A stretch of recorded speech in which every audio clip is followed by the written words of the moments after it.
Captain Umar is a very ready hand, so he's here with us as well. He's been following all of the developments as it was turning out. Captain Umar, good morning. Thank you for joining us today on the program.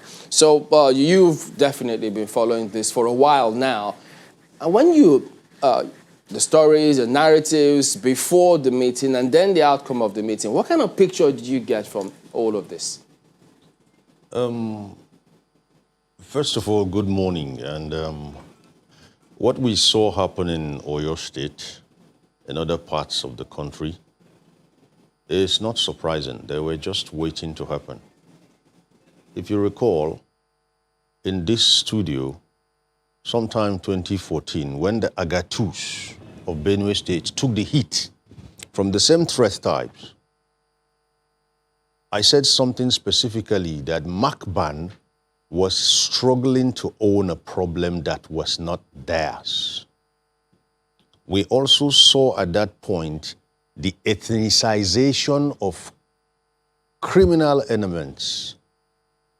Ethnicization of criminal elements in the sense that crime is crime. It has no religion, it has no region, it has no party. It's a crime regardless. Anyone can commit a crime. We decided to, first of all, brand that crime, and having branded it, MACBAN fell for that silly bait and owned the crime. Now they've gotten themselves boxed in, regretfully. Let me explain what I mean by branding.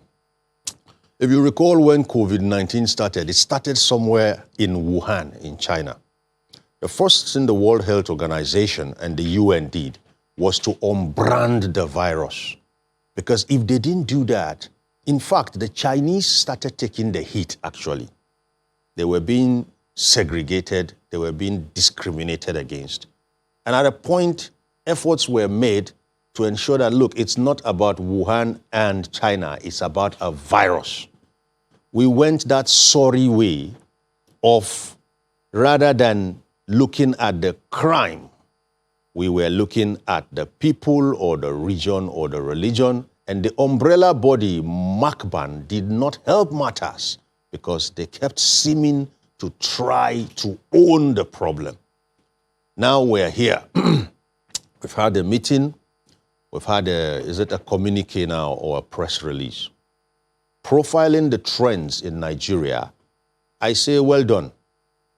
Meeting, press release. Beyond that ceremony, it is still up to the umbrella body now to toe the line and lead the initiative. It's not about going to sit down with all the dainty fellows saying very wonderful things. Then that miscreant, that rascal in the forest will still do something tomorrow that will set the whole process back. Those people that are killing and raping and maiming, they have no reckoning or respect for constituted authority or law enforcement, and we will deal with them decisively. Lastly, we must understand that Nigeria is for all of us, but it comes with a responsibility. You cannot go where you wish to reside and decide not to respect the norms and values of the people you met there. You can't do that. Across this country, we've had issues because that's what people tend to want to do. It's not done anywhere. Much as we are allowed by law to live where we want and reside where we want, you must understand that you didn't carry that place on your head and take it there. You met people there. And the people have a way of life, they have norms, they have values. If it's not okay with you, their values, leave them in peace. Don't go there and try to impose your outlandish ways on people. It's not done. You do that, you become a troublemaker. Earlier, when you began this conversation, you said that MACBAN was desperately trying to own a crime it wasn't involved in. Just what do you mean, and how do you think they were trying to do that at the time? You see, crime is to mankind as mankind is to crime. Depending on which society or which country, different acts are considered criminal. There is a level of apprehension amongst we Nigerians when things happen, and that is what mires the course of justice. When we take attention off the act and start looking at the person. So you saw in 2014, I'm seriously dwelling on the Agatu, the Dogona Hawa, those two incidents by these same people, where we left the act and started hollering and haggling about the persona, the people. MACBAN, that happens to be the umbrella body, unfortunately fell for that bait and decided to become protagonists of the Fulani people and thought they were defending that ethnic nationality. Unfortunately, MACBAN now became the face of what you can call the defenders of those gory acts. Today, as I speak to you, the Fulani ethnic nationality has become the face of anything those rascals in the bushes do. Let me tell you something, Makinde. My father is still alive and I am his son. By the laws and rules that guard our families, there is something I can do today and even my father will disown me. So what I'm simply saying here is if MACBAN really wants to be seen, to be serious about not identifying with what is happening and not blacklisting the ethnic nationality to which they belong, they must take a firm position and stamp their foot about these renegade and rogue herdsmen who are hell-bent on blacklisting the Fulani nationality. Well, the angle that you talked about them, owning this thing, is getting a little clearer now. But because, even they, the MACBAN members and all the official or legal cattle herders have always found one way or another to condemn the criminality or criminal acts of some of the people that have been blacklisted accordingly. But what kind of action, and we hope to speak with them this morning, we're making effort to do that, but what kind of action would you expect from them specifically, seeing that they have members all over the nation, and every time people talk about these things, they talk about Fulani herdsmen, not members of MACBAN. So perhaps it is their trade that they are trying to protect, and not just, because anything that has to do with herdsmen, it would seem like it's their business, and consequently anything that tries to touch their business, they will want to protect. Perhaps that's the perspective that some of them are looking at. What's your take on that? You're right. But let me tell you something. We have a way of thinking the ceremony solves the problem. We have a way of thinking the pronouncement will do the job in the bushes. MACBAN has met with stakeholders at their level.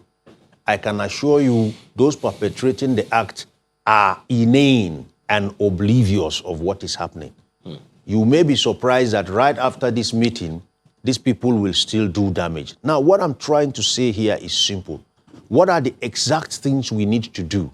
Remember, MACBAN is Mieti Allah Cattle Breeders Association of where? Nigeria. So you don't just stroll in with your cattle from God knows where, and because you are within our nation space, you believe you are now a member of Mieti Allah. No, MACBAN will have to streamline that. And one thing I will encourage MACBAN to do is to begin to look at options. Way back 2015, I was in Kaduna State. I attended a program on radio, and I asked a very simple question, which we need to go back to. There are more polo horses in northern Nigeria than there are anywhere else, and horses eat even much more than cattle. Do we graze our polo horses in Zaria, in Kano, in Kaduna? No. So how are they fed? Through the seasons. Do we unleash them on people's farms? No. How are they fed? Today, rural, or rather let me say urbanization and evolution has brought us to a situation where we cannot continue to do things the good old way. So it is up to us to evolve with time and try to see how we can exploit ways. I look forward to seeing that day when Mieti Allah Cattle Breeders Association of Nigeria will head their cattle with drones. And 50, 70 years from now, our children will be saying it's our culture to head cattle with drones. I mean, it's quite interesting setting that sort of target. I mean, that might be medium to long term, but you know, there's this present challenge which you have spoken to. You listen to Mr. Bawaya saying they don't feel safe, even though that meeting ended and we had resolutions. And also there's this other side about the fact that there's MACBAN, but you also have Mieti Alakato Hore, who was not a part of that meeting yesterday, but that's another side. But first, to deal with the issue which Mr. Bawaya raised, is the fact that they don't feel safe yet. So clearly it would seem that this meeting did not achieve much, at least from their perspective. So how can we make them feel safe? Beautiful. There are three perspectives to the meeting. The perspectives of those who held the meeting in their exalted positions, the perspective of the locals, the citizens of the state, and also the perspectives of whom? The miscreants. The miscreants are oblivious and inane to constituted authority. The people feel very insecure, as it were. And the government has done what I've said earlier, made pronouncement, held ceremonies. How do we make them feel safe? There is one low-hanging fruit solution. And before I make that solution known, let me say that there is virtually no state in Nigeria that hasn't taken the hit on this peculiar threat we're talking about.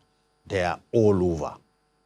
The best way we can do it is not to run to the federal government all the time and say, look, do something. We have to micromanage the threat. Micromanaging the threat has to be every single governor's baby. We must let the governors micromanage this threat in their states.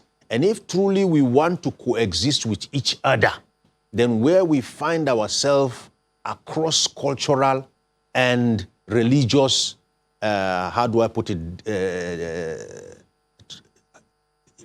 divides, then we must learn to respect the values, the norms, and the sensitivities of the socio-cultural environment within which we find ourselves.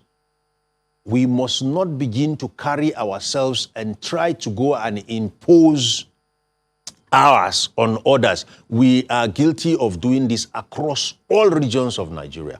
I've been in this country long enough to see even across religious divides, certain people cross to where their religion is alien to others, and then clashes occur. We must learn to respect and accommodate each other. So basically what we are looking at is a situation where if the federal government wants to see some real fast, low-hanging fruit results, they must allow the chief executives to manage the situations in their state, and they can do that effectively.